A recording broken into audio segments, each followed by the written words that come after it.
नमस्कार, welcome to my channel. मैं हूं मनीषा। दोस्तों, आज के वीडियो में हम जानेंगे कि 16 सोमवार का व्रत हमें कैसे करना चाहिए। 16 सोमवार व्रत करते समय हमें किन किन नियमों का पालन करना चाहिए। दोस्तों, 16 सोमवार व्रत हो या फिर आप केवल सोमवार का व्रत रख रहे हो या फिर जो हर महीने सोमवार का व्रत होता है, वो सभी के पूजा करने की विधियां लगभग सेम होती हैं। यानी कि आप एक ही तरह भगवान भोलेनाथ की पूजा करें, उसमें कोई हेरफेर नहीं होता है। सिर्फ आप जब संकल्प लेते हैं तभी आपको जो है छोटी छोटी बातों का ध्यान रखना होता है। तो चलिए आज की वीडियो की शुरुआत करते हैं। दोस्तों, यदि आप हमारे चैनल पर पहली बार आए हैं तो चैनल को सब्सक्राइब जरूर करें। सब्सक्राइब करने के लिए बेल आइकन को प्रेस करें, जिससे हमारी वीडियो की नोटिफिकेशन आपको सबसे पहले मिले। दोस्तों, यदि आप जानना चाहते हैं कि इसकी विधिवत तरीके से पूजा कैसे करनी चाहिए, हर सोमवार व्रत हो या फिर 16 सोमवार का व्रत हो या फिर आप सिंपली हर महीने वाला जो सोमवार आता है वह आप व्रत कर रहे हो, तो हमने पूजा करके आपको बताई है प्रैक्टिकली। और पूजा में किन किन सामग्रियों की आवश्यकता होती है वो भी मैंने आपके साथ शेयर किया है। तो वो दोनों वीडियो आप जरूर चेकआउट करें। हम फर्स्ट लिंक में कमेंट दे देंगे, कमेंट के साथ लिंक शेयर करेंगे, तो आप वहां से चेकआउट कर सकते हैं। चलिए वीडियो की शुरुआत करते हैं। दोस्तों, हम बात कर रहे हैं 16 सोमवार की। 16 सोमवार का व्रत आप इस सावन माह से शुरू कर सकते हैं। जैसे कि 25 जुलाई से सावन माह की शुरुआत हो रही है वर्ष 2021 में, तो आप 26 जुलाई को पहला सोमवार पड़ रहा है और इस बार वर्ष 2021 में कुल 4 सोमवार हमें प्राप्त हो रहे हैं सावन के महीने में। तो आप सावन के महीने से ही शुरुआत कर सकते हैं और लगातार 16 सोमवार आप व्रत करें। हमारी कई बहनों का कमेंट आ रहा था कि इस बार मलमास यानी कि अधिक मास प्रारंभ था, तो क्या हम सावन मास से ही 16 सोमवार का व्रत शुरू कर सकते हैं। तो बिल्कुल आप व्रत उपवास कर सकते हैं, या कोई अन्य व्रत आप रखना चाहते हैं जैसे कि गुरुवार का व्रत है या फिर प्रदोष व्रत है, ये भी आप सावन माह से ही शुरू कर सकते हैं। पूजा पाठ करने में कोई भी मना नहीं होता है, सिर्फ नए कार्य करने के लिए आपको मनाही होती है, क्योंकि चातुर्मास प्रारंभ हो जाता है ये देवशयनी एकादशी से। तो इसलिए कोई भी शुभ कार्य हो, यानी कि आप मकान का निर्माण करवाने जा रहे हैं या फिर आप कोई गृह प्रवेश करने जा रहे हैं या फिर आपको जो है अपने दुकान का जो है उद्घाटन करना है, तो ये सभी कार्य आप अभी 4 महीने बंद रखें। इस महीने सिर्फ पूजा पाठ के सभी कार्य आप कर सकते हैं। कोई भी उद्यापन करना चाहते हैं, कोई भी जैसे सत्यनारायण की कथा सुनना चाहते हैं, पूरे सावन माह में ही भी आप सुन सकते हैं। जैसे कि बहुत सारे लोगों के मन में संशय होता है कि ये भगवान भोलेनाथ का प्रिय माह है, तो हम सत्यनारायण की कथा विष्णु भगवान के निमित्त सुनी जाती है, तो हम कैसे सुने। तो आप बिल्कुल सुन सकते हैं। सभी देवी देवता एक समान होते हैं और जो है सभी का आशीर्वाद आपको प्राप्त हो सकता है। और दोस्तों, रही बात 16 सोमवार की, तो 16 सोमवार का व्रत आप जब पहले सोमवार के दिन संकल्प लेते हैं तब आपको हाथ में जल, अक्षत, पुष्प लेना है और ऐसे आपको हाथ रख के मंत्र बोलना है कि हे शिव। हमने मंत्र आपको दिया है तो हम स्क्रीन पर लगा दे रहे हैं, तो आप वह बोल के संकल्प ले सकते हैं। और आपको ये करना है कि हम 16 सोमवार का व्रत करना चाहते हैं और आप अपनी कृपा दृष्टि बनाएं, हमारे व्रत में कोई विघ्न बाधा ना हो, हमारा व्रत निर्विघ्न संपूर्ण हो सके। तो इस तरह से भगवान गणेश और भोलेनाथ का ध्यान करते हुए जल, अक्षत, पुष्प वहां पे आप समर्पण कर दें और फिर अपने पूजा की शुरुआत करें। इस तरह से आप पूजा करें। पूजा के लिए भी जैसे मैंने आपको बताया कि वीडियो मैंने दी है, आप वहां से चेकआउट करें। पूजा में 2 चीजें बहुत आवश्यक होती हैं, जैसे कि आपको यदि गंगा जल प्राप्त हो रहा है तो गंगा जल लें और बिलपत्र और सफेद चावल, ठीक है, सफेद चावल आप ले लें और सफेद पुष्पों की माला आप लें। सफेद पुष्प, मदार के पुष्प, धतूरा, ये सभी चीजें आप ले सकते हैं। भोग में भगवान भोलेनाथ को आप जो है सफेद चीजों का भोग लगा सकते हैं, दूध से बनी मिठाइयों का भोग लगा सकते हैं। ये सभी फलाहारी चीजें आप भोग में लगाएं। और बहुत सारे लोगों ने भोजन के लिए पूछा था कि हमें क्या क्या भोजन ग्रहण करना चाहिए। आप दिन में जल और फल पे रहें। संध्या के समय यानी कि दिन में 8 पहर होता है, तो कम से कम आप जो है 4 पहर जो है जल और फल पे रहें।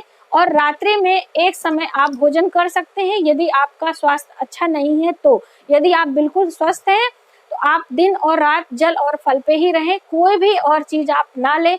तो आपके लिए अति उत्तम होगा। देखिए, व्रत उपवास हमारे शरीर और हमारी श्रद्धा के ऊपर होता है। व्रत के बहुत सारे नियम होते हैं, लेकिन क्या होता है कि हम उन नियमों को खरे नहीं उतरते हैं तो हमारे लिए हित में नहीं होता है। जैसे कि भगवान श्री कृष्ण ने गीता में स्वयं बताया है कि व्रत करने से हमारा शरीर शुद्ध होता है, हमारा मन शुद्ध होता है। जिस दिन आप व्रत रहते हैं उस दिन आप आंतरिक रूप से भगवान का पूजन अर्चन करते हैं, इसलिए किसी विशेष दिन में व्रत के लिए ज्यादा महत्वता बताई गई है।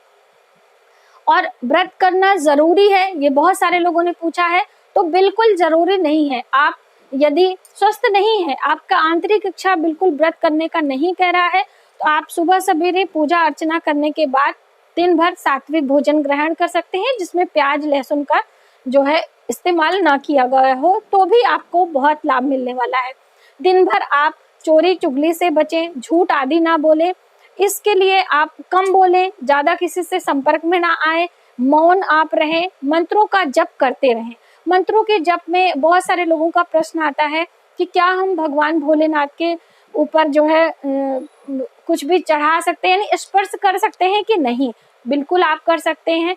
भगवान भोलेनाथ का जो शिवलिंग होता है वो निराकार स्वरूप माना गया है, यानी कि भगवान शिव की पूजा हम साकार रूप से करते हैं और निराकार, वो जो शिवलिंग होता है निराकार रूप है। तो जिसका कोई आकार ही नहीं है उसको स्पर्श करने से क्या दोष लगेगा? तो आप बिल्कुल भगवान शिव को प्रणाम करें और उन्हें जलाभिषेक करें। और कई लोगों का सवाल ये भी था कि जो भगवान भोलेनाथ की शिवलिंग पर जो है कुछ भी अर्पित करते हैं भोग प्रसाद, तो क्या हमें ग्रहण करना चाहिए?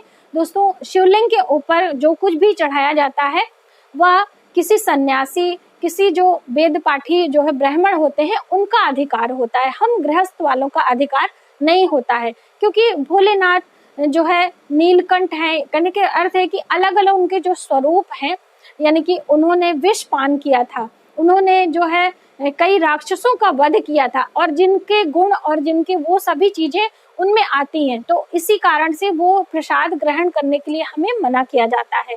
और वो सभी लोग जो मंदिर के पुजारी होती हैं उनका अधिकार होता है।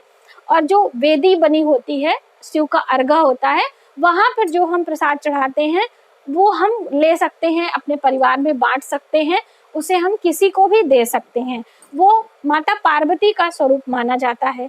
तो इसीलिए जब भी आप श्रृंगार का सामान चढ़ाते हैं शिवलिंग पे, तो आप नीचे रखें, उनके ऊपर बिल्कुल आप ना चढ़ाएं।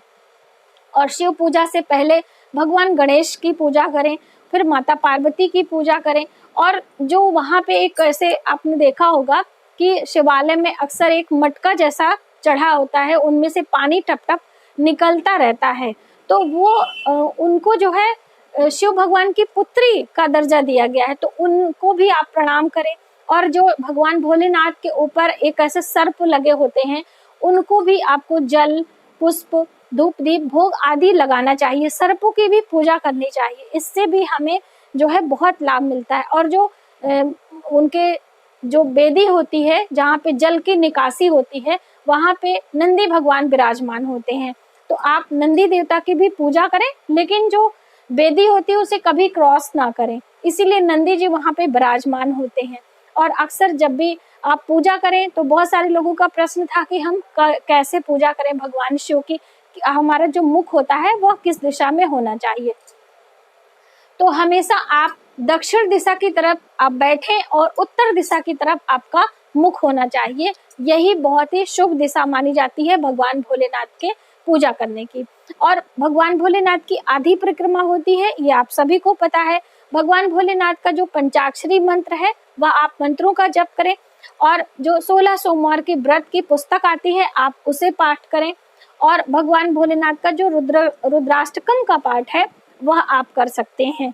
और इस तरह से दिन भर आप पूजन अर्चन करते हुए व्रत करें, और दूसरे दिन भगवान शिव का पंचोपचार विधि से पूजा करके उसके बाद आप कोई जल वगैरह जो भी आप ग्रहण करते हैं वो आप पारण कर सकते हैं।